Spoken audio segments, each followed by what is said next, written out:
Então, vamos fazer a oração, gente? Vamos começar fazendo o evangelho aqui.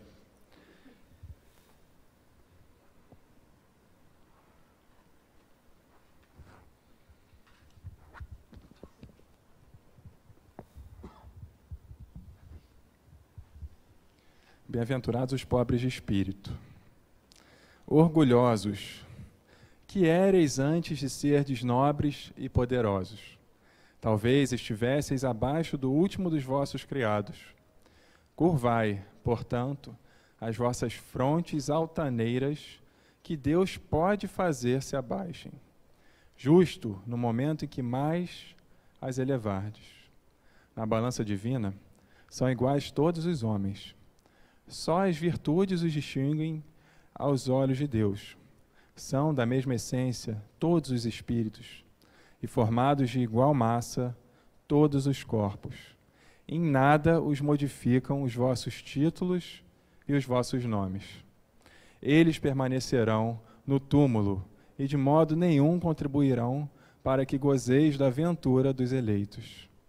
Estes, na caridade e na humildade, é que têm seus títulos de nobreza. Aí a passagem continua, é extensa, mas já nos atingiu. Então, vamos fazer a prece aqui. Senhor Jesus, mestre amigo, mestre amoroso, que nos orienta, nos aponta os caminhos, que nos dá a luz, o discernimento. Esta semana tão especial, Senhor, este dia maravilhoso, esta oportunidade.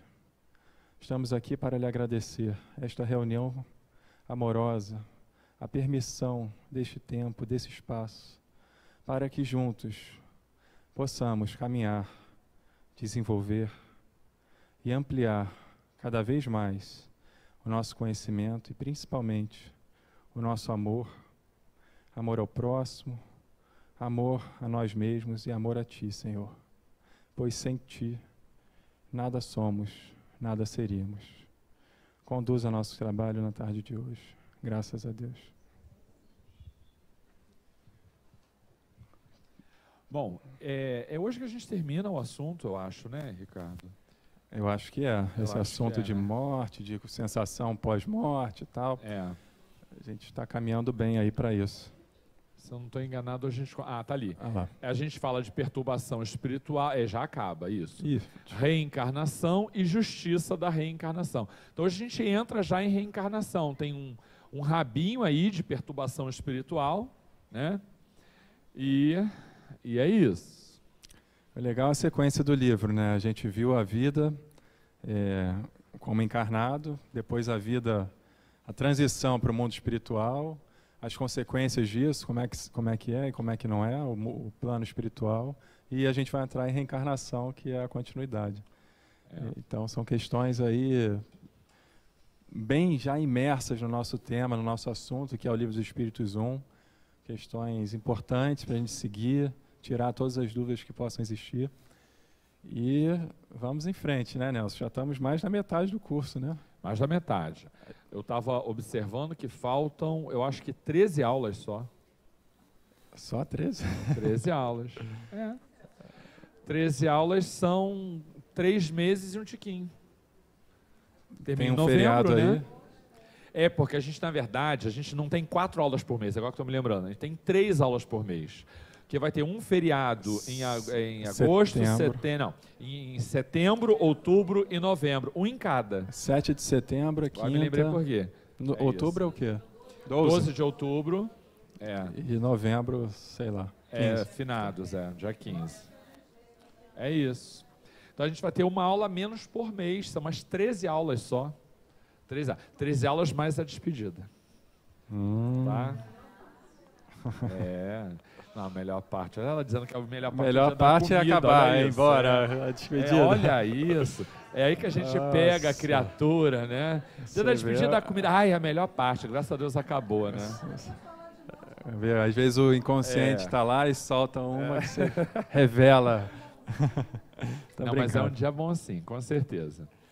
Bom, Vamos lá, a gente primeiro começa a questão 163, que pergunta se a alma tem consciência de si mesma imediatamente depois de deixar o corpo. A gente já tratou disso de uma forma ou de outra, e nós sabemos que tão logo entra a alma no estado de erraticidade, ela ainda não tem essa consciência toda não, porque, em especial, tem aquele período de que eu tenho um medo danado, que a gente vê os negócios todos que fez, aquela coisa toda. Eu tenho intenção desse negócio aí, né? Porque juntar tudo assim, botar, pá, toma aqui, de uma vez, observa, olha, analisa, digere, né? Tem que lembrar. Então, tem esse momento, e é como entrar numa nova condição. Alguns autores chegam a lembrar, a fazer essa analogia, do indivíduo que vai para o espaço mesmo, tipo astronauta, assim. Tem toda a coisa da adaptação, né? Que tem que ambientar, acostumar com a nova gravidade, com essas novas sensações. E é isso mesmo.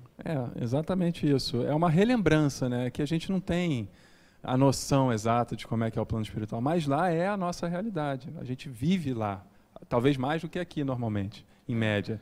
Mas, tanto para reencarnar como para desencarnar, são transições que a gente fica um pouco perturbado, não lembra exatamente das coisas, como é que funciona o seu veículo, o seu corpo físico, quem é que a gente vai encontrar, para onde a gente vai, quem são as pessoas, com quem que eu posso falar, em quem eu confio, quem eu não confio. E vem questões emocionais, sentimentais fortíssimas, relembranças. Como é que a gente começa, de repente, a trabalhar isso enquanto encarnados? Já passei. Esse é o da... Não, está passando. Esse é o da próxima, da Denise. Hoje a gente consegue já ir trabalhando um pouquinho essas questões de observado e observador, né? Então, quando nós estivermos fazendo qualquer coisa, às vezes é legal sair do plano do corpo físico, mesmo que fazer uma projeção para fora e se observar. Porque é essa sensação que nos dá no plano espiritual, quando desencarnamos, e nos relembramos de tudo. Nós nos vemos, nos percebemos em terceira pessoa praticando os atos que nos marcaram, que a gente jogou para o nosso inconsciente, que ficou registrado em algum lugar, entendeu? E essas coisas vêm, porque lá não tem, é tudo realidade, né? Então a gente tem que lidar com ela. Então, a gente está praticando algo, está fazendo alguma ação, seja ela boa ou nem tanto, às vezes a gente não sabe exatamente se é o certo ou errado, se coloque como observador de si mesmo. Essa é uma proposta boa, é interessante, que a gente não toma tantas surpresas assim quando desencarnar. E lembrando que quando a gente está sozinho, encarnado, talvez o momento em que, quanto mais espíritos tem à nossa volta nos observando, quando a gente está sozinho e exercitando os nossos pensamentos, pensando em ações e tal, eles ali nos influenciam muito. Então, sozinho a gente nunca está. Uma pergunta do amigo. Pode falar, filho.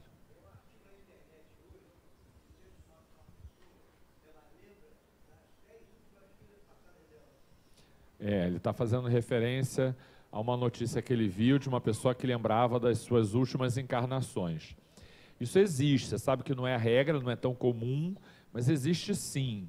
Existem, inclusive, pesquisas oficiais, né, nas universidades, pesquisa com todo o rigor técnico que a metodologia científica exige, que acompanha essas histórias, que verifica esses dados, que afere a lisura e a verdade dessas lembranças. E sim, existem comprovações nesse sentido. Quando perguntados sobre a utilidade dessas circunstâncias, os amigos espirituais dizem que, ainda que não precise mais, porque não estamos mais nesse momento, ainda por bondade, por benevolência, os espíritos superiores permitem que os incrédulos tenham prova da reencarnação. Fora isso, existe uma outra utilidade, porque também esses espíritos têm missões muito específicas. Então, não é comum? Não é. Mas é possível? É sim. É possível. Tem um cientista, eu sou péssimo com o nome, não vou lembrar o nome dele, mas a pesquisa dele, ele reuniu, se não me engano, ao longo dos anos e tal, 2.000 crianças que tiveram É o Stevenson. Tá vendo? Vocês estudam muito, nossa senhora. Jan Stevenson, ele reuniu mais de 2.000 crianças que tiveram experiências enquanto jovens, né, com 4 anos de idade, eles tiveram lembranças das vidas anteriores. E lembranças, assim, claríssimas da maneira que foi, aonde viveram, o que eles faziam, a profissão, nome, forma como desencarnaram. E o curioso disso é que ele é um ateu, né? Mas ele reconhece a reencarnação. Não tem nenhum problema em você ser ateu e reconhecer a reencarnação de alguma forma, entendeu? E ele estudou. Ele reuniu isso e colheu uma série de dados. Jan Stevenson,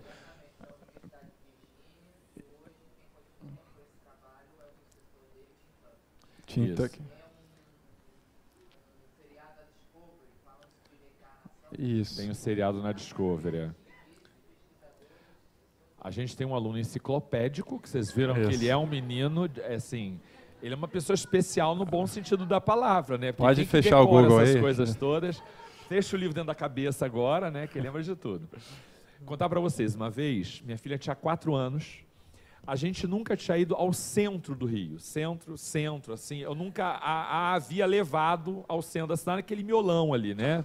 Cinelândia, Carioca, Castelo, nunca tinha passado com ela por ali.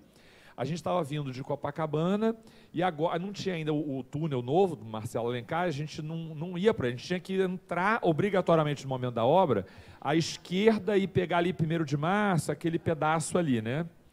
Na hora que a gente está passando em frente ao prédio do Ministério da Fazenda, quer dizer, a gente veio por Copacabana e tal, não tem visão do que tem ali para trás, né? E ela nunca tinha ido ao centro, primeira vez que ela estava com a gente estava dentro do carro, e a minha filha passou, ela disse assim, eu já trabalhei aqui, ali atrás tem água.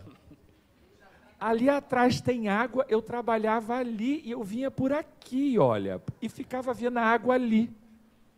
Ela me disse assim, a Baía de Guanabara, né, que fica ali do lado das barcas. Ela me disse exatamente assim, eu trabalhava ali, vinha por aqui e ficava vendo a água ali atrás. E não dava para ver a água ali, não tem, né, a visão ali da...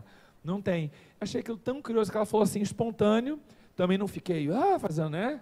E passou e ela continuou, nada aconteceu. Sabe aquela coisa do continuou normal. Lembrou e passou e não fez alarde com aquele negócio. E foi tão espontâneo, ela escreveu direitinho, tudo assim, né, que bate direitinho. É bem legal. E isso flui assim às vezes, né? Sim, interessante. Até aos 4 anos de idade, talvez seja até comum, se você tiver uma percepção sobre essas coisas e ouvir o que seu filho está dizendo, você percebe algumas relembranças assim incríveis.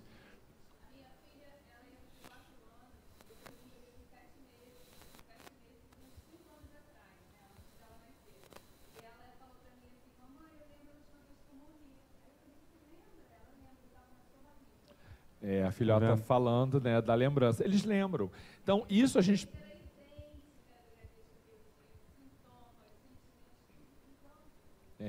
Seja como for, é importante a gente saber que essas informações, elas eclodem no consciente, às vezes com coisas específicas, às vezes não, como eu falei, lembrou, esqueceu, assim, não teve mais isso.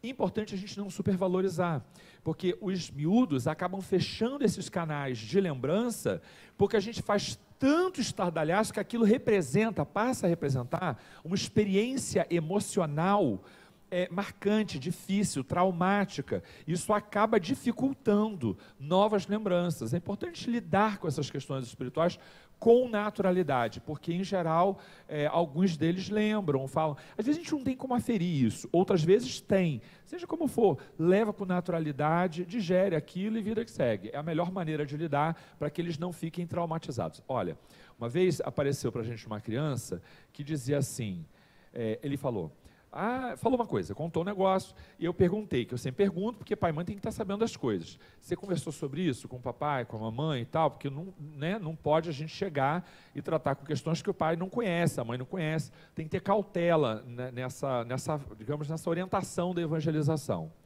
Aí ele falou assim, eu não quero que o meu pai saiba disso não, porque toda vez que eu falo nisso, o meu pai acha que eu estou mentindo e me pergunta tanta coisa que eu não quero que ele saiba não. Aí eu já vi que ali tinha negócio para trabalhar. Porque o pai, não, a mãe é espírito, o pai não é e tal, e o pai pressiona o menino para mostrar que o menino está errado, entendeu? E aí o menino fica constrangido e tal, super difícil a questão.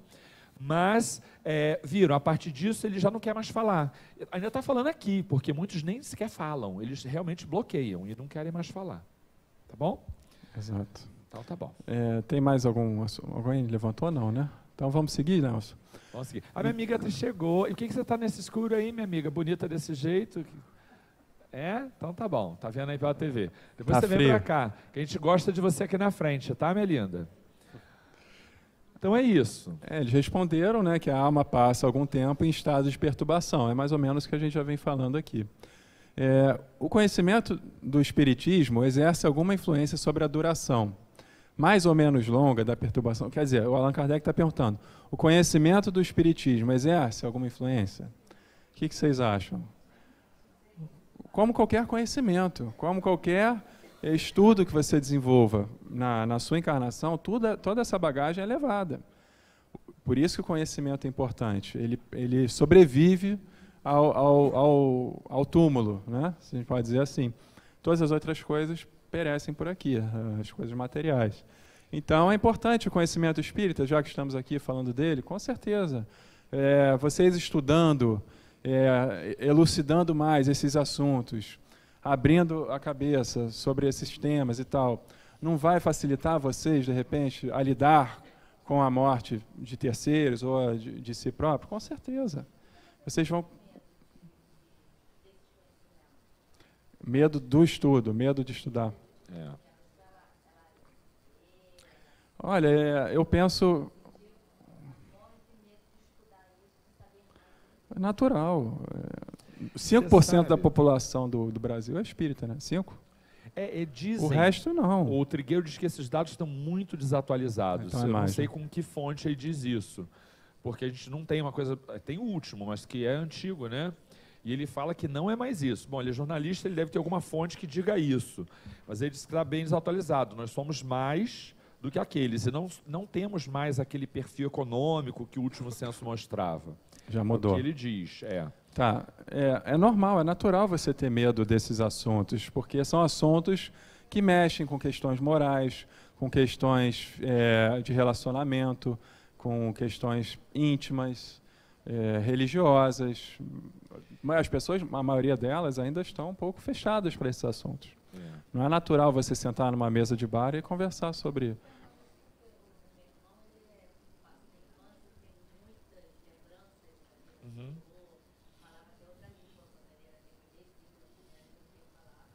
Mas tem uma língua que bebezinho fala que só pai e mãe entende. Eu tô brincando, eu sei que você está falando, eu já entendi. Mas tem uma língua que bebê fala que só o pai e a mãe entende, né? Verdade. Eu entendi. Olha...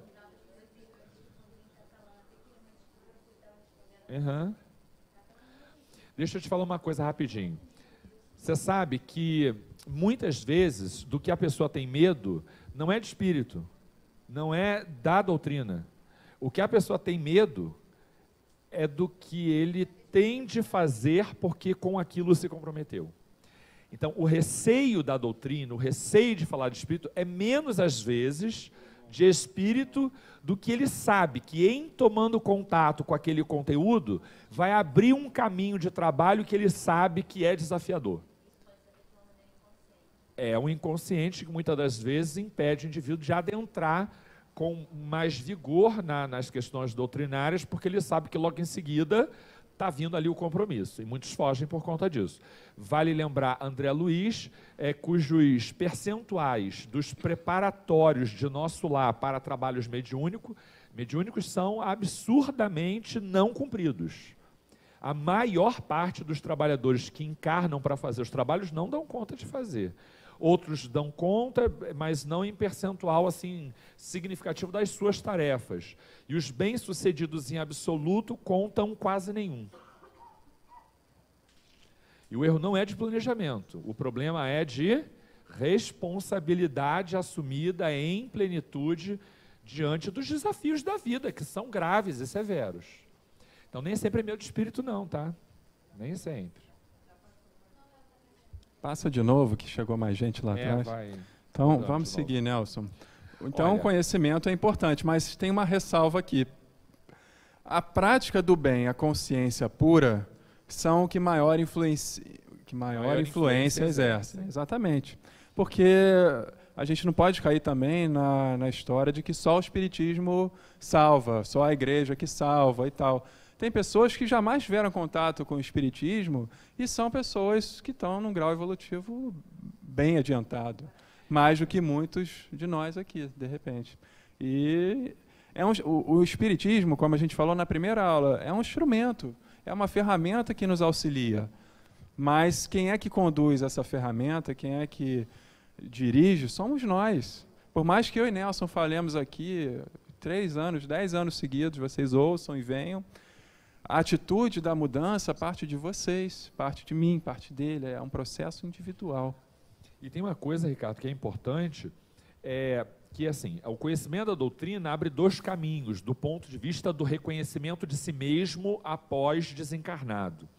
Há aqueles que se esclarecem e, portanto, facilita o processo, porque ele rapidamente identifica que aquilo ali é a situação de pós-mortem, mas há também aqueles que dão mais trabalho por saberem que estão, porque o conhecimento disso faz com que o indivíduo esteja menos aberto ao ensinamento que aqueles que nos tutelam, né, nos auxiliam nesse período pós-mortem, porque o indivíduo vai com tamanha vaidade, julgando que sabe tudo, que ele fica fechado para os novos aprendizados. E uma experiência, a gente tem ali algumas telas sobre este livro, e a gente recomenda que ele é de leitura fácil, super interessante, e é um livro badalado na doutrina, antigo, é o livro Voltei. O Voltei. Alguém já leu Voltei aqui? Algumas pessoas leram, legal. Isso. Então, a gente vai falar dele, né? Agora? É agora, logo depois, eu acho. É isso então, aí. Então vamos, vai lá. Ele é do irmão Jacó, que, na verdade, psicografia do Chico, que é um pseudônimo. Jacó é um pseudônimo de Fred Figner, que foi presidente da FEB, né, de dezembro de... Não, aquilo ali é nascimento, morte. Eu não sei o período que ele foi presidente da FEB, vice-presidente da FEB, mas ele foi vice-presidente da FEB, é uma pessoa esclarecida em termos de doutrina, e esta narrativa é importante porque ele vai dizer que, em que pese ser um conhecedor da doutrina espírita, como ele teve dificuldade de se adaptar por questões pessoais. E uma coisa que ele ressalta como talvez a mais difícil é adaptar sensações.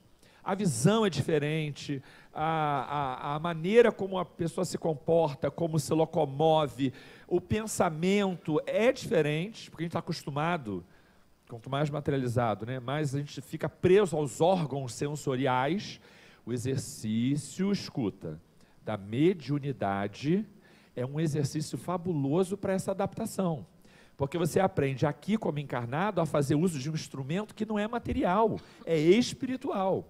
Então, quanto maior o desenvolvimento mediúnico, mais rápida também a adaptação no plano espiritual, porque a gente está usando ferramentas que não são do corpo físico. E ele fala desta dificuldade, em que é vice-presidente da FEB, atuante, conhecedor da doutrina, porque isso não tem a ver com conhecimento, isso tem a ver com uma condição que eu tenho diante do conhecimento que eu trago.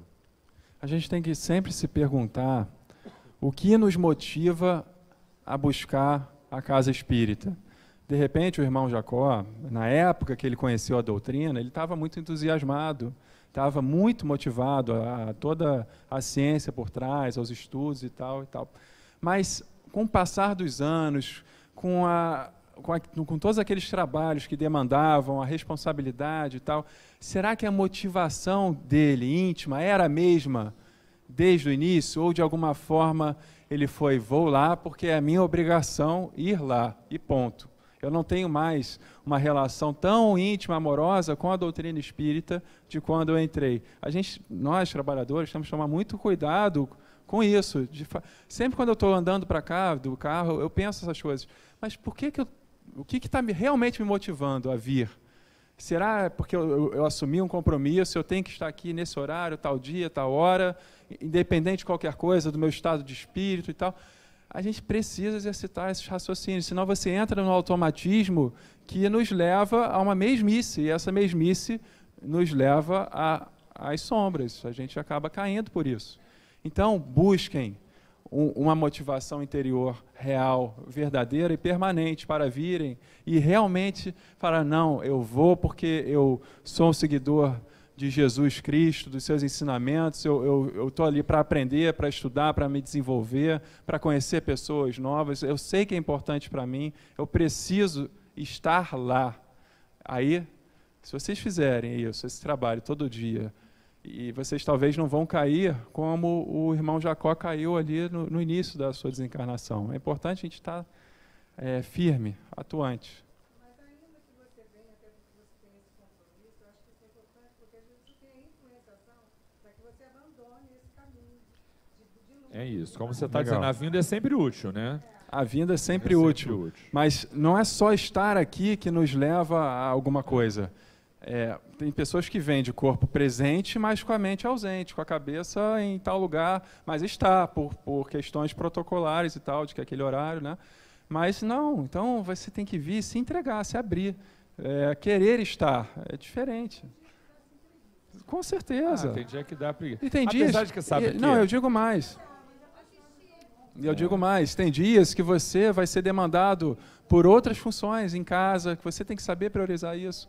Não, hoje eu não posso ir. O Nelson se ausentou alguns dias aqui por motivos particulares e estava certíssimo, tem que ir porque é maior, é uma coisa que o chama, é o dever de pai. Ele assumiu aquilo e falou, não, vou estar presente. E esteve, entendeu? Agora, você desequilibrar o seu lar, o seu ambiente de trabalho, os seus relacionamentos para estar aqui, você está fazendo bem para si próprio, é o egoísmo. Você não abre o seu coração para o próximo. O mal foi feito em algum lugar para você fazer o bem. Você não conseguiu conciliar todas as coisas. A gente tem que tomar muito cuidado com isso.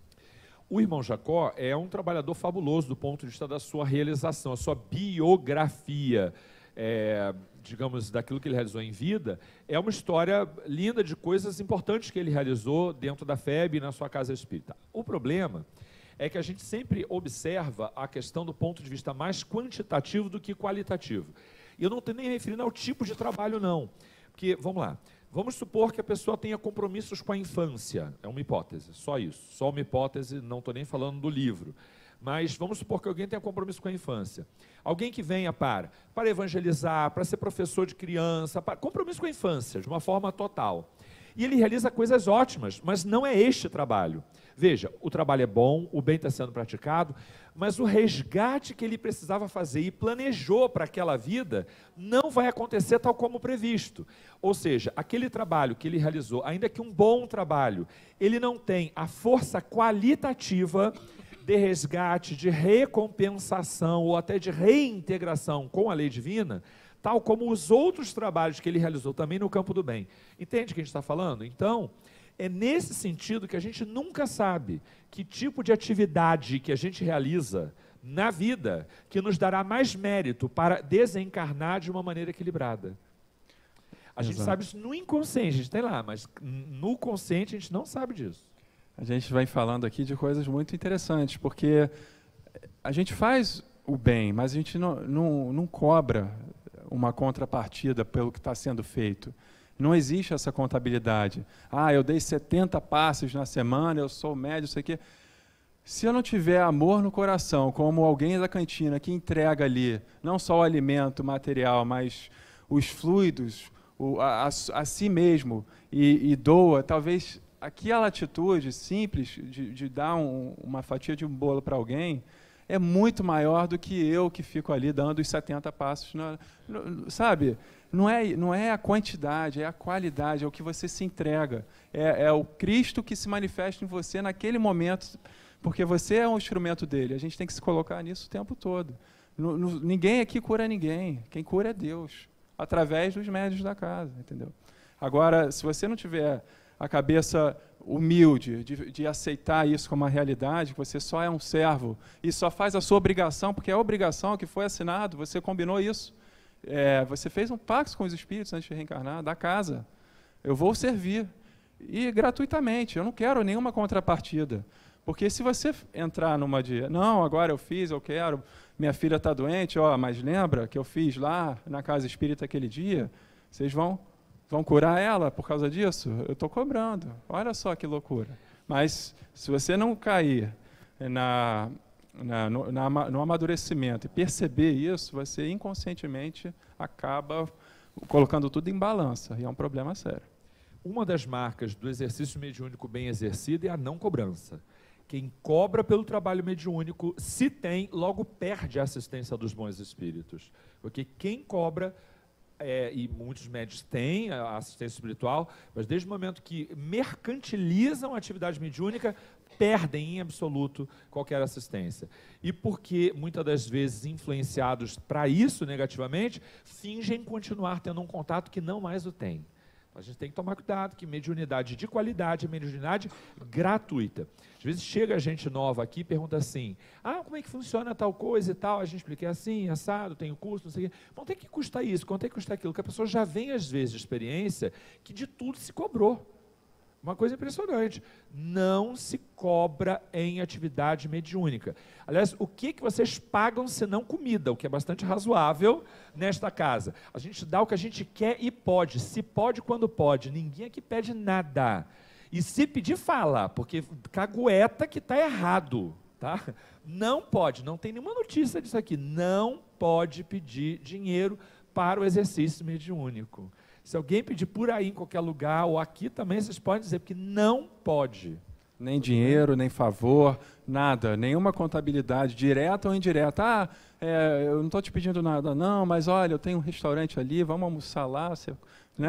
Não existe isso, esse direcionamento. Então, você aqui é o que eu falei. Nós somos meros instrumentos. Servimos para quê? A cadeira para você sentar em cima, o microfone para falar, o médium para ser o canal de transmissão de fluidos dos espíritos. É isso.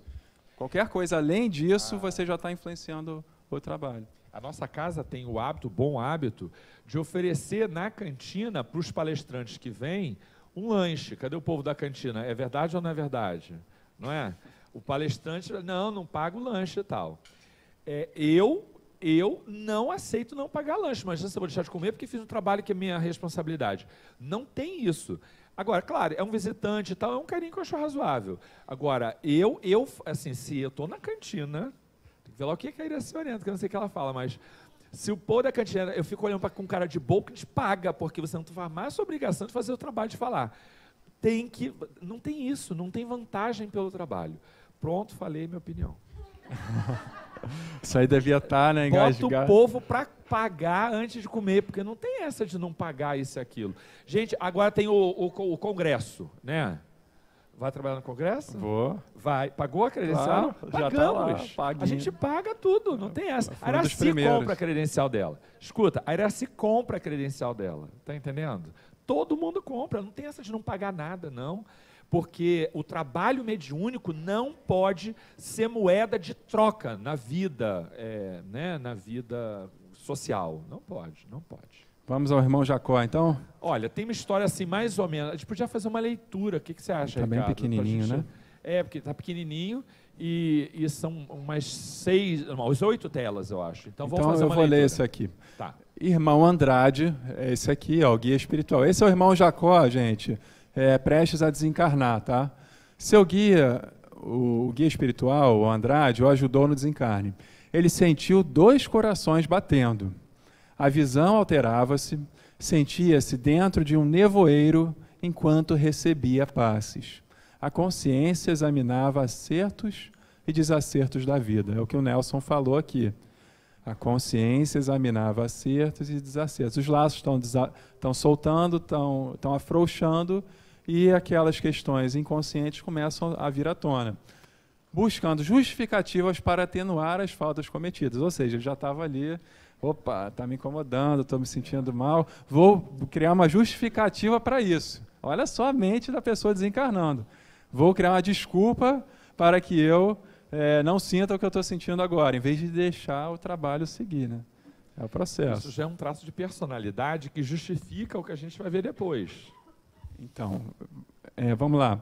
De repente, viu-se à frente de tudo que idealizou e realizou na vida. Aí está o Jacó olhando lá, relembrando tudo. Isso aqui é Bezerra, né? Doutor Bezerra? Ele é contemporâneo, né? Aí que eu às vezes acho que é fulano, mas não sei quem produziu essas imagens, não sei qual é a intenção, né? Se não me engano, ele foi contemporâneo do Bezerra, não lembro. Bom, estou chutando. Depois a gente volta na data para ver. De repente, Viu-se à frente de tudo que idealizou e realizou na vida, as ideias mais insignificantes e os mínimos atos que desfilavam em uma velocidade vertiginosa. Tentou orar, mas não teve a coordenação mental nem para a oração. Chorou quando viu o vulto da filha Marta aconselhando-o a descansar. Vocês estão... Nelson, vai lá. Vamos lá. Durante o transe, amparado pela filha, tentou falar e se mexer, mas os músculos não obedeceram. Viu-se em duplicata, como fio com um fio prateado, ligando-o ao corpo físico. Precisaria de mais tempo para o desligamento total, a semelhança do próprio Dimas, né? O que é muito comum, tá? Muito comum. Oi, amor. Desencarnada. Desencarnada. Esta filha está desencarnada, tá? Já foi isso, né? Sua capacidade visual melhorou e divisou duas figuras ao lado da Marta. Uma é Bezerra e o irmão Andrade. Tentou cumprimentá-los, mas não conseguiu se erguer. Continuava imantado aos seus objetos. Isso denota, de novo, mais um indício da condição espiritual do amigo, em que pese o belíssimo trabalho realizado quando encarnado, tá? Precisava sair daquele ambiente para se equilibrar, ele próprio reconhece. O ambiente doméstico, o ambiente das suas questões, né? Aquelas coisas, né? E eu já falei isso para vocês ano passado, eu tenho um problema com os meus livros. Eu comecei a me desfazer dos meus livros, que eu ia desencarnar e ia ficar preso naquele negócio. Eu ia ficar preso com o negócio do livro. Porque eu cheguei a falar uma vez. Onde foi que eu falei isso? Acho que foi na rádio, sei lá. Eu falei, gente, tem uma dificuldade tremenda de emprestar livro, eu falei, naquela época. Quando alguém me pede livro emprestado, eu falei, ai meu Deus, por que me pediu, né? Assim, aí eu fui trabalhando isso. Pois fui trabalhando. Hoje eu já entrego assim como quem diz, vai, né? Mas não é todo assim, vai. É tipo, vai, né? Vai. Eu tenho negócio com livro, sem brincadeira. Não é qualquer livro, não. Com os meus livros, que estão ali, o meu estudo, não sei o quê. Olha que coisa material. Outro dia eu vou anotando, escrevendo, rabisco, puxo, prego, coisa para uma coisa. Aí eu estava pensando, meu Deus, o dia que eu desencarnar, o povo vai ver as minhas anotações. E aí, gente, eu não posso anotar qualquer coisa, que antigamente eu lia dizendo assim, isso aqui é minha mãe, né? Isso aqui a fulana tem, anotava. Falei, meu Deus, depois alguém vai ver essas coisas. Aí dei uma passada lá nos livros, apagando esses negócios, né? E agora é só anotação doutrinária, eu não faço mais essas coisas. Até minha eu botava um negócio lá. Depois eu fiquei pensando, gente, depois eu desencarno, o povo vai ler esse negócio. Né? Olha a preocupação material da criatura. É verdade. Né? Mas que bom que você já está mudando ainda em vida. Tô no caminho. Mas lá no plano espiritual, vai chegar o doutor Bezerra para você e falar, olha só, Nelson. Gente, será, doutor Bezerra? Tô podendo, hein? Tô achando que não, hein? Tem uma biblioteca só para você. Senta aqui, ó. Todos os seus livros estão aqui, novinhos, zeradinhos, limpinhos, organizados. Pronto. Sabe o Ricardo. Você não vai, deixa os livros daqui ficarem aqui mesmo, não tem problema. Então, Bezerra está lá recebendo. E ele precisou sair daquele ambiente para poder se equilibrar. Aí levaram ele para onde? Para o mar, para a beira da praia. Curioso que eu já tive alguns desdobramentos assim, em beira de praia, sabia? Porque parece que é um lugar que tem muita energia, tem muitos fluidos e tal. Então, é um lugar que tem muitos socorros. Assim. As colônias de maior ascendência espiritual, né, das colônias mais elevadas junto à crosta, de trabalho na crosta, ficam com proximidade ao mar. E só por coincidência a gente também, né? Nós verdade. Aqui, não é. Ah lá, a importância do mar. Foi levado para perto do mar para renovar as forças.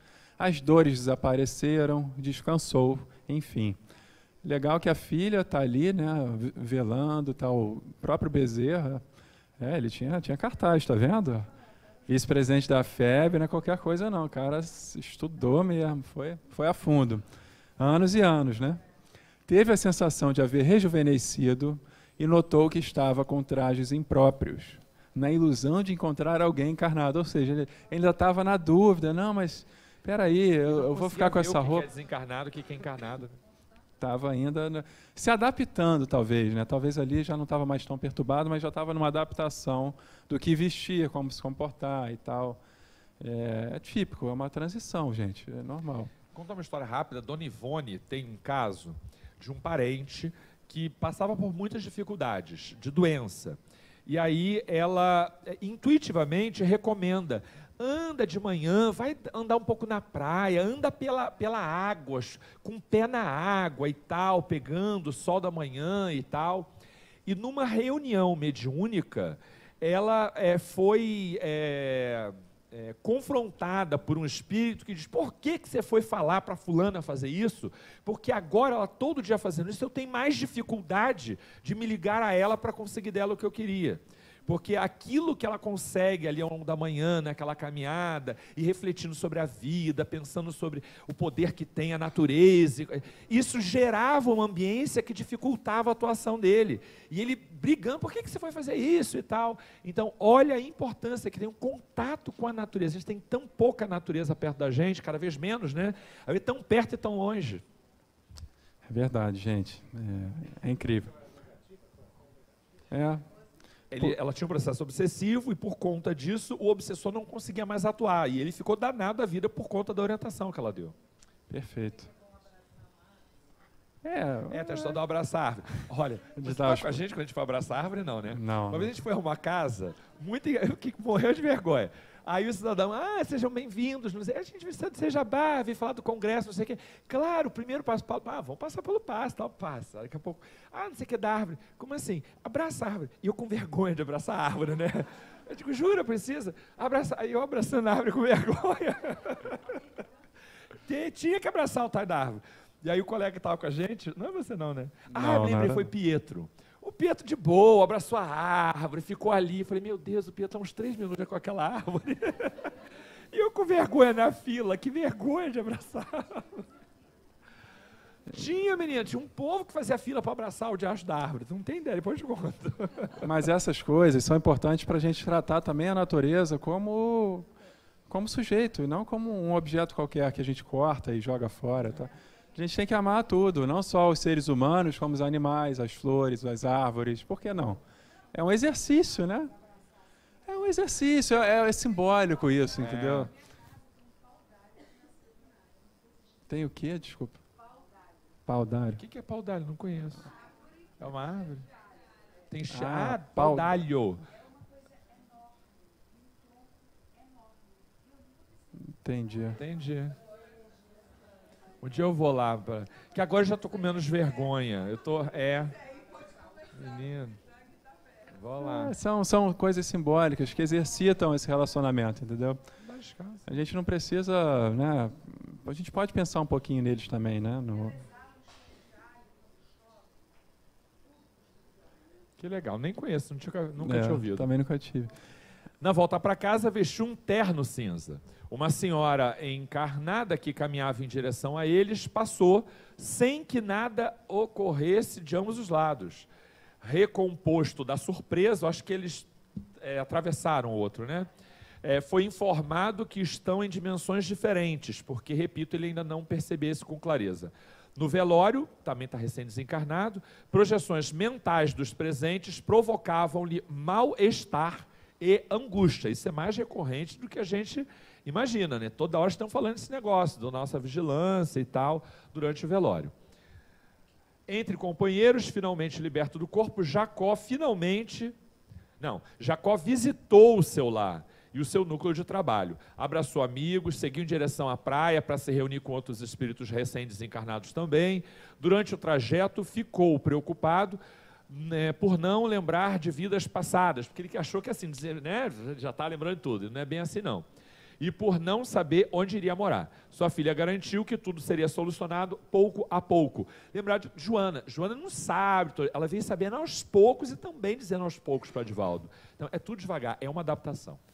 Sem dúvida. Emmanuel também teve outras existências marcantes e tal, mas as coisas são relembradas aos poucos, se houver necessidade e amadurecimento do espírito para receber essas informações, porque na maioria das vezes é uma zona, né? O que a gente andou fazendo por aí, você vai querer saber para quê? Se Deus preparou esse véuzinho lindo de esquecimento, não mexe onde não deve, entendeu? Porque, de repente, a gente ainda não está pronto para isso. Mas, se em algum momento uma coisa ou outra aparecer por aí, é interessante, mostra que você está amadurecida para receber essas informações, né? E eu notei aqui também que o irmão Jacó está apagadinho, tá vendo? E os outros, ó, a filha luminosa, os trabalhadores ali, todos luminosos.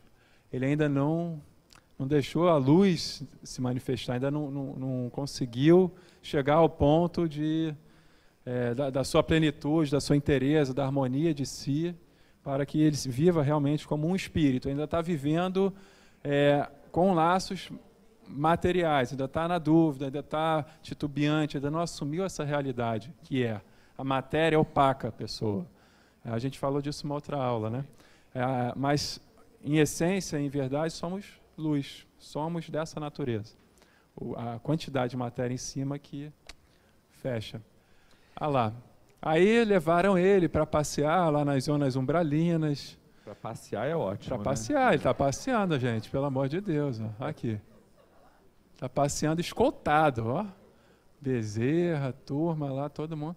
E mandaram que ele ficasse em silêncio, com calma e prece. Por quê? Se ele não ficar em prece aqui, nessa zona, se ele entrar em desequilíbrio, as entidades ali de baixa vibração começam a fazer sintonia, começam a se aproximar, a perceber que ele não é daquela caravana, começam a enxergá-lo diferente. E pode virar uma ameaça, podem atrapalhar o trabalho de alguma forma. Então, quando você anda num local como esse, você tem que estar sempre vigilante. Como nós aqui, em algum momento, quando nos misturamos, às vezes, em multidões, num carnaval, num Réveillon, que tem muita gente querendo coisas absurdas, jogos de futebol e tal, se você não tiver a calma, a serenidade e a prece, você acaba, às vezes, se envolvendo de uma forma desnecessária. Bom, por que a gente está falando, então, do Jacó, do Voltei, do livro Voltei, que a gente recomenda, um livro bem legal? É porque a questão do Livro dos Espíritos anterior falava se o conhecimento da doutrina espírita nos dá uma condição particular quando desencarnados. Vocês sabem que existem colônias de todos os tipos, inclusive colônias para núcleos religiosos não espíritas. São espíritos pelo mérito do seu trabalho, pelo mérito da sua vida, desencarnam e são levados para colônias cujo comportamento e continuidade da vida, para não ferir essa coisa dos novos conhecimentos, são uma continuidade da sua vida. Agora, eu não vou lembrar de onde, posso arriscar que seja talvez André Luiz, mas não vou garantir. Narra de algumas pessoas que desencarnam, católicos, muito bem situados pelo bom trabalho que realizaram ao longo da sua vida, e vão para pequenas comunidades com o mesmo formato com que estavam acostumados. A igreja no centro da cidade, com missa, domingo e blá, blá, blá, tudo normal, para que eles não tenham, digamos, esse choque do contato do que representa a vida no mundo espiritual. E conforme vão se adaptando, vão sendo esclarecidos, orientados e conduzidos para a compreensão mais alargada da sua realidade, antes da sua próxima encarnação. Mas por que se reproduz? Porque ele tem mérito para chegar, aspas, ao céu bem recebido. Então eles reproduzem alguma coisa mais próximo do possível para que ele tenha uma adaptação mais facilitada, porque é um trabalhador meritório, mas que desconhece a realidade do que representa a vida do mundo espiritual. Então há colônias preparadas para acolhê-los, por amor de Deus. Olha que beleza. A oportunidade que ele dá de assim, não vou violentar as suas convicções, você tem mérito para ser bem recebido dentro das suas crenças. Elas favoreceram que você evoluísse. Não é? Então, para que perturbá-lo dizendo aquilo que você acreditava? Não é assim. O trabalhador que tem mérito, ele é bem recebido e é esclarecido gradativamente, paulatinamente. A amiga quer perguntar. Peraí. E a vida continua? Pode ser. Eu sou ruim de lembrar do lugar, mas eu sei que tem. Sei que tem. Alguém levantou a mão? Sem ser ela, não? Alguém falou junto? Alguma coisa? Você está vendo desencarnar. Não estou vendo. Olha, está desenvolvendo a ela estava falando. Você não estava falando? Não, que às vezes é intuição, né? É que eu não estava vendo.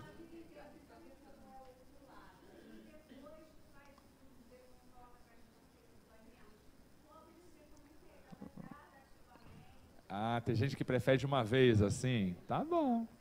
Cada um com seu cada um. Eu acho que dói mais, mas tudo bem. É só pedir que quando desencarnar, me mostra tudo de uma vez, depois tu não reclama, hein? Já lá.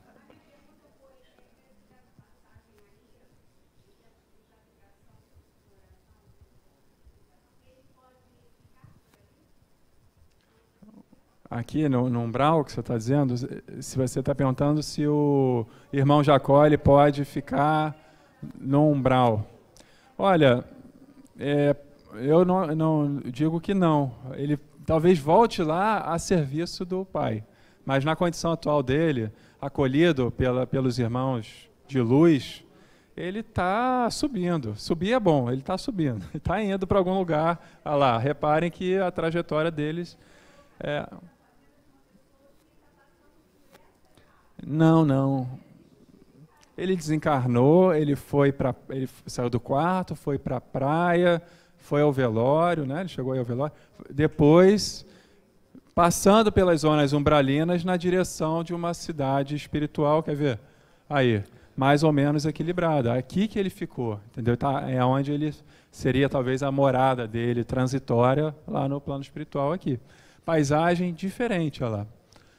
Ele foi subindo, passou aquela ponte, aquela coisa, a atmosfera ficou mais leve e marginada de flores, algumas delas emitiam luz e tal. Amigos ligados, alguns do grupo, chegaram com tochas acesas, entoando cânticos jubilosos. Um grupo de crianças, tal como aves, vieram buscar a professora para outra esfera. A professora é quem, Nelson? Agora... É a Sioninha, eu só não lembro o nome. Não pergunta o nome das coisas não, Ricardo. É aquela Sioninha que está do lado esquerdo dele. Aqui. Não lembro o nome dela. Tá. Deixa eu explicar por quê, nesse trecho. O que acontece? Alguns já se dão conta, depois de desencarnados, nos seus lugares de socorro, de permanência, nas colônias para onde eles vão. Para o irmão Jacó, era importante essa trajetória, para que ele percebesse, quer dizer, o seu conhecimento, a sua história, era importante que ele percebesse, vamos chamar de o atravessamento das zonas de sofrimento até chegar, para que ele tivesse consciência do processo que ele estava vivendo. E outras pessoas que com ele desencarnaram, lembra que eles encontraram na praia?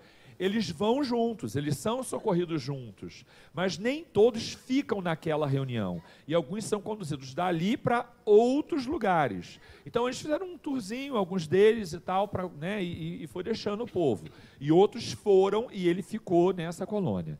Então, fala, meu amor.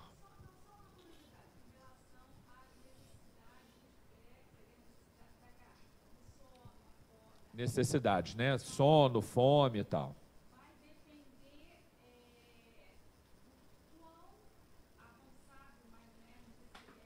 Que você tinha falado.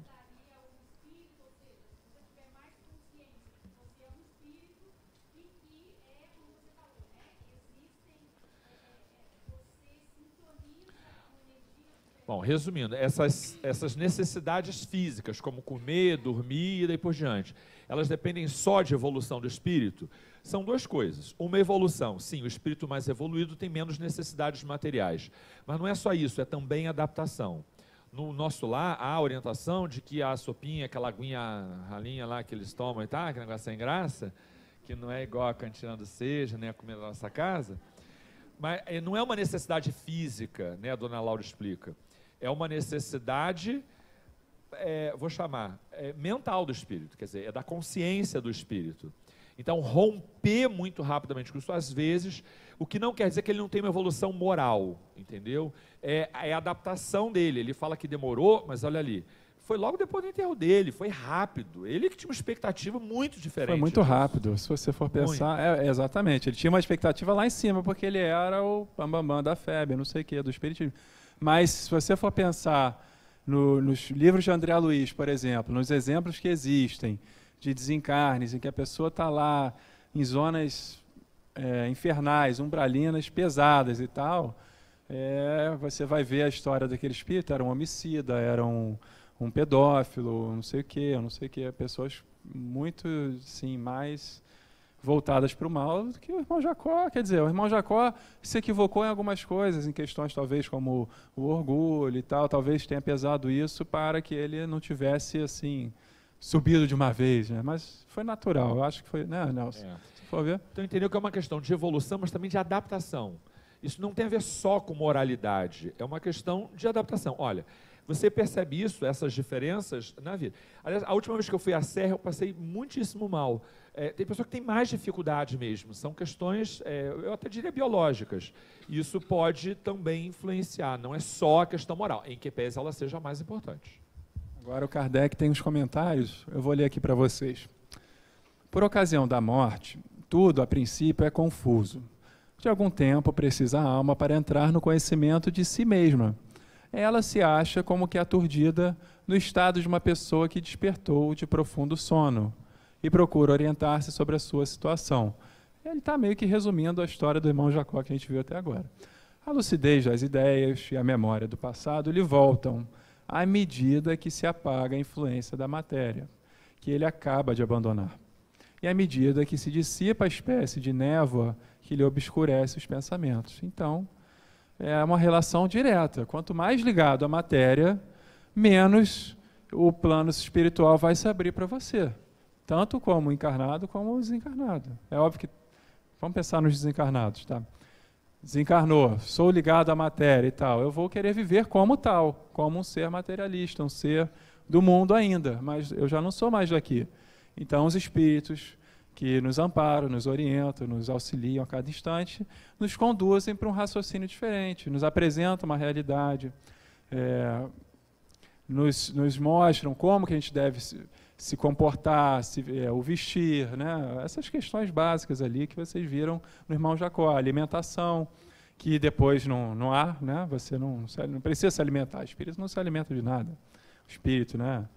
Você... De uma forma diferente, porque alguns até fazem o processo de alimentação de maneira não orgânica, não digere, né? Eles fazem essa captação, às vezes pelo sono, e vão fazendo outras formas de, aspas, né, de alimentação.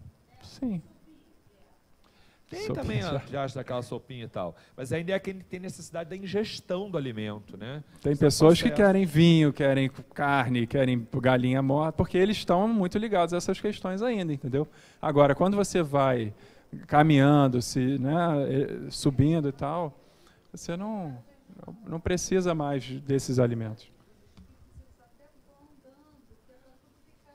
Os espíritos vão dando água, isso, aquilo, para que a adaptação, seja possível, porque é um processo de adaptação. Porque isso, às vezes, gera um sofrimento desnecessário nessa transição.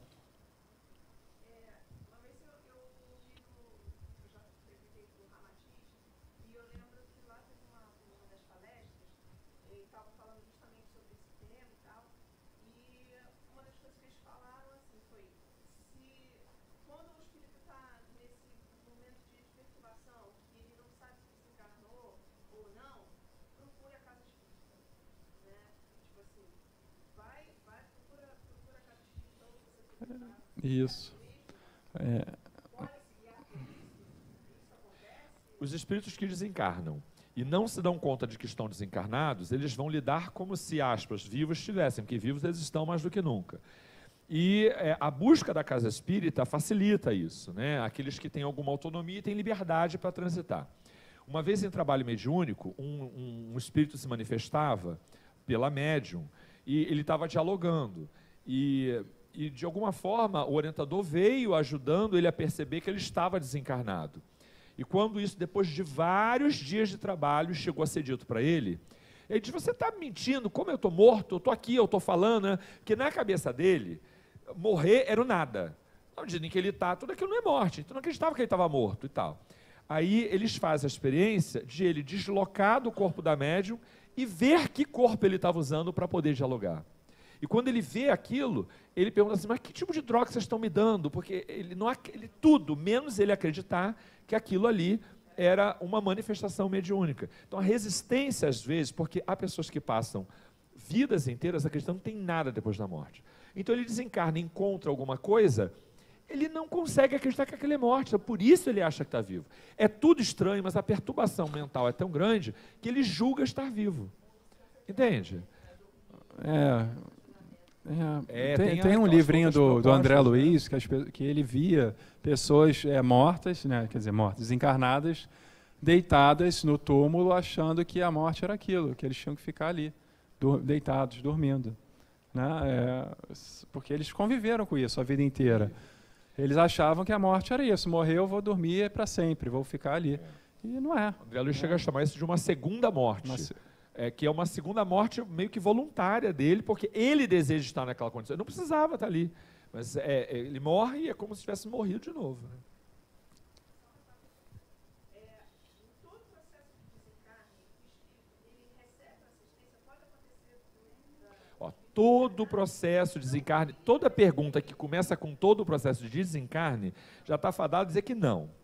Porque não tem regra absoluta. A gente falou, cada um morre de um jeito, porque cada um vive de um jeito. Né? Pode acontecer de alguém desencarnar e não encontrar ninguém. Pode. Tudo pode quase. Pode. Por mais que os espíritos que estão lá gostem, tenham afinidade com ele não os enxerga. Mesmo desencarnados, porque a ligação e a perturbação é tão grande, estão ainda traumatizados com o que aconteceu e tal, eles não enxergam ajuda, a aproximação desses familiares, desses espíritos preparados para esse resgate, para esse momento. Mas, como a gente vem falando, tudo serena, tudo se assenta e com o tempo a própria visão dele, com o olhar espiritual, vai se abrindo.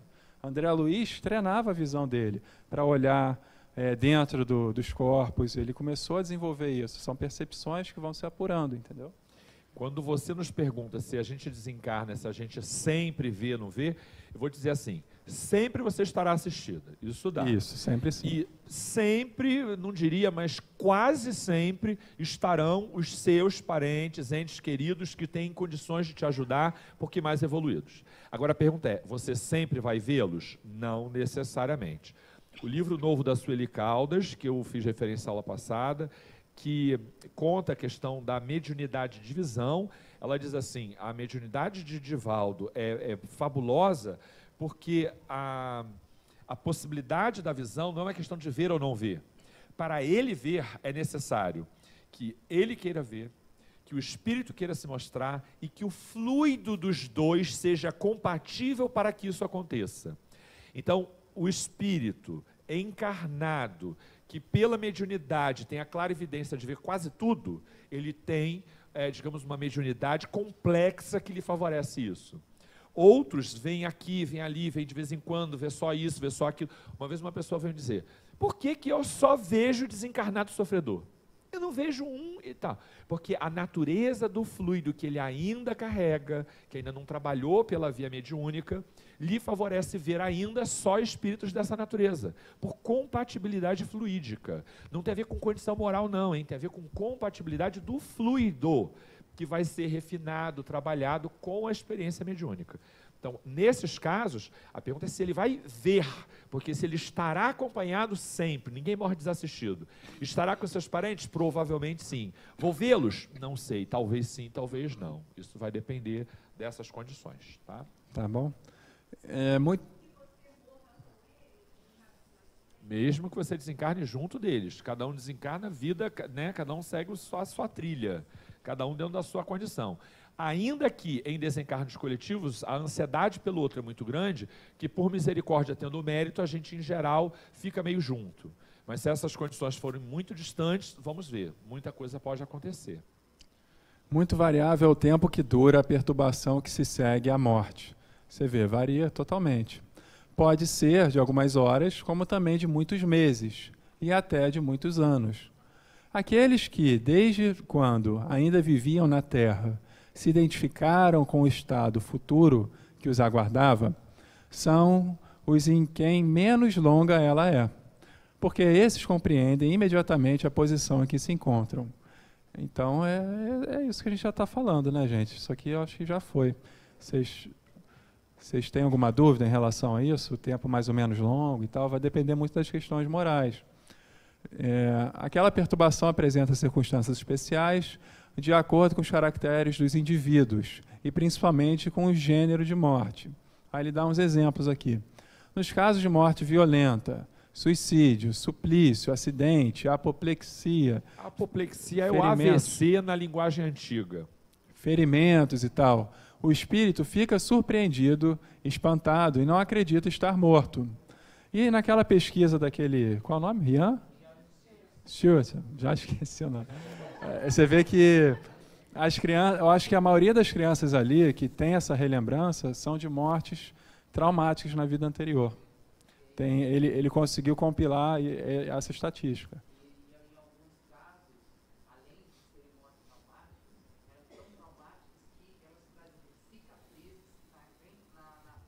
No corpo seguinte. Quando reencarnavam, essas crianças traziam as cicatrizes, é isso mesmo. É incrível. Para você ver, né? Então, nesse caso aqui, obstinadamente sustenta que não está.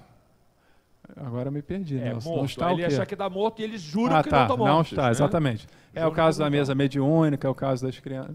Bom, no entanto, vê o seu próprio corpo, reconhece que esse corpo é seu, mas não compreende que se ache separado dele.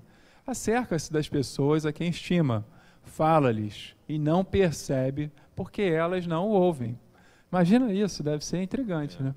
Semelhante ilusão, não é o caso de ninguém aqui, tá? Vocês já sabem que já estão estudando, o povo pelo amor de Deus. ignorando, você sabe que você desencarnou, né? Vocês têm esse conhecimento, vocês né? já entenderam isso, Vocês vão ficar passando o braço assim no corpo da pessoa para ver se né? E por que nas mortes violentas? Se a pessoa vem internada de meses, não sei o quê, e de repente está num lugar estranho, cuidado que também pode ser transferência de leito, tá, gente? Não acha que acordou um negócio estranho, não sei o quê, e tem que olhar sempre com cuidado, né? Acordou no outro quarto, meu Deus, desencarnei, meu filho, você está do quarto do lado só, relaxa. Não vai bancar uma de espírita ali achando que desencarnei.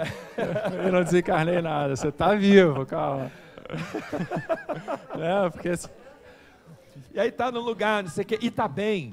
Aí a pessoa diz, gente, não é possível, eu só posso ter. Porque é uma coisa assim incompatível. Mas a morte, ele não teve esse tempo da preparação. Mas aquele que veio doente, ficou pior, e de repente está no lugar e tal, e está melhor, e não vê as pessoas, aí ele já é mais fácil a adaptação. E a gente está falando daqueles que não têm conhecimento da realidade do mundo espiritual. Gente, não é à toa que André Luiz, Manuel Filomeno de Miranda e uma galera imensa vem falar da vida no mundo espiritual, porque isto é serviço de utilidade pública. Seríssimo, isso facilita o trabalho do povo do outro lado. E a nossa vida, a nossa adaptação. A gente tem que encerrar. Para a gente fechar,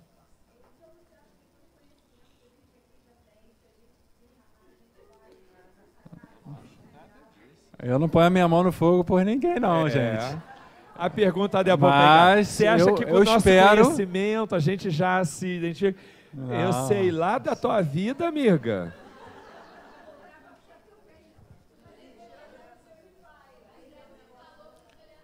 Vocês lembram da questão 165? Questão 165. O conhecimento do Espiritismo nos auxilia no desencarne?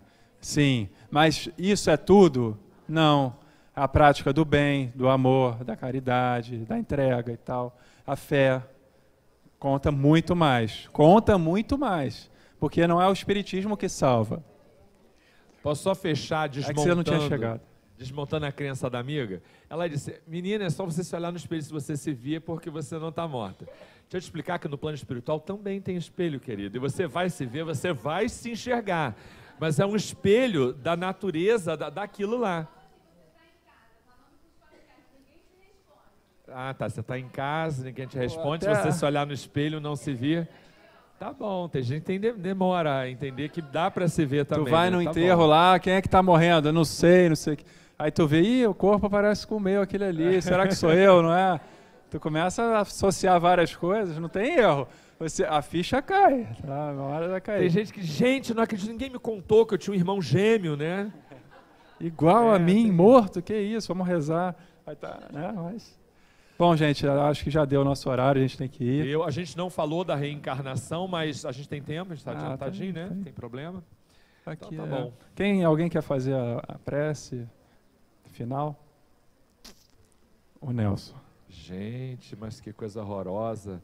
Deixa eu dizer para vocês, a gente aguarda vocês, não tem mais, né, credencial, para quem não comprou, já era, mas vocês se preparem para o congresso, como o amigo Ricardo falou.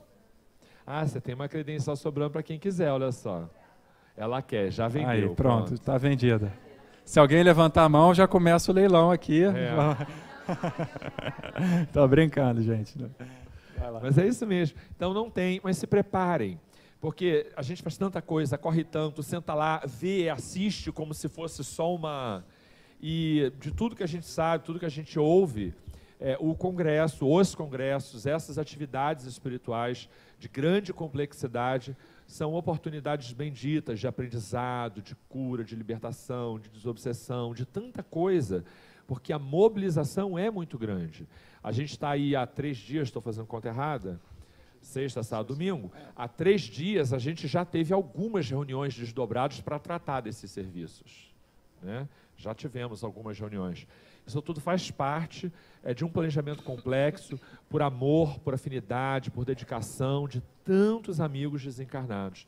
Então, que a gente possa ir, e eu digo sempre, peça mesmo, peça a Deus que te ilumine, que te ajude, para que as falas, para que tudo que vai ser dito, as experiências vividas e tudo mais, sejam esclarecedoras, libertadoras naquelas questões que angustiam os nossos corações. E dentro do possível, sempre que der, tragam os seus afetos e desafetos de uma forma ou de outra. É claro, não vai chamar o teu desafeto para ir ao congresso e vai ficar desarmonizado. Mas peça a Deus que também ali seja espaço de socorro para ele, entende? E isso tudo vai ser feito da melhor maneira como Deus puder realizar, porque Ele sabe mais e as coisas vão acontecer da forma adequada, tá bom? Aguardamos vocês, então, no domingo. Tá? A prece. Prece. Rapidinho, eu vou só fazer a prece que eu te escuto. Você quer fazer prece? Fazer um pedido.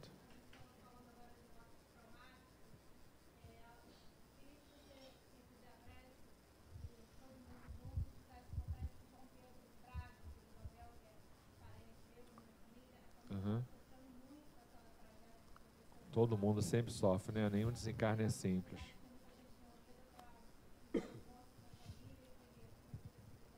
Com certeza. Mestre Jesus, agradecemos a Ti a oportunidade sublime e ímpar de estarmos aqui reunidos em espaço tão privilegiado do ponto de vista espiritual, em especial por conta da proximidade do congresso, a movimentação espiritual nesta casa, em vários núcleos de trabalho, são de oportunidade sublime para que as nossas preces, as nossas angústias, os nossos desejos sejam recebidos por Ti, Pai, da maneira mais adequada possível. Tu, que és sábio, generoso e amoroso, sabe escutar dentro de nós aquilo de que precisamos e fazer disso o que for de melhor. Pedimos a Ti, em especial, em virtude do conteúdo da aula que acabamos de ver e do pedido especial da nossa amiga querida, que Tu possas, Senhor, acolher não apenas o irmão que colocamos nas Tuas mãos a pedido de prece, para que ele se adapte da forma mais adequada no plano espiritual, em virtude da morte difícil por que passou, mas que também outros, muitos outros, que desencarnam em condições difíceis, que eles, Senhor, sejam amparados por Ti, como a gente sabe que definitivamente o são. Mas antes de tudo, permita que as suas famílias encontrem paz, encontrem harmonia e encontrem compreensão. Tu bem o conheces, as razões que cada um de nós teve para praticar o ato que praticou e as coisas acontecerem como foram.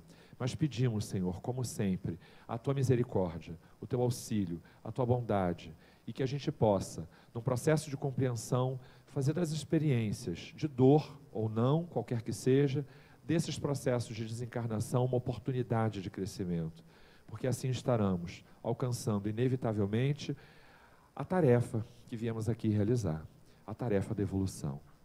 Ampara-nos, Senhor, permite que os Teus trabalhadores, os muitos trabalhadores desta casa, façam como magnificamente realizam esse trabalho de auxílio. Colocamos, Senhor, essas pessoas, esses amigos, que as nossas mentes, que os nossos corações para ti projetam, em termos de nome, em termos de lembrança e de imagem, o socorro desses irmãos queridos. Que assim seja. Graças a Deus. Beijo, fiquem com Deus, tá?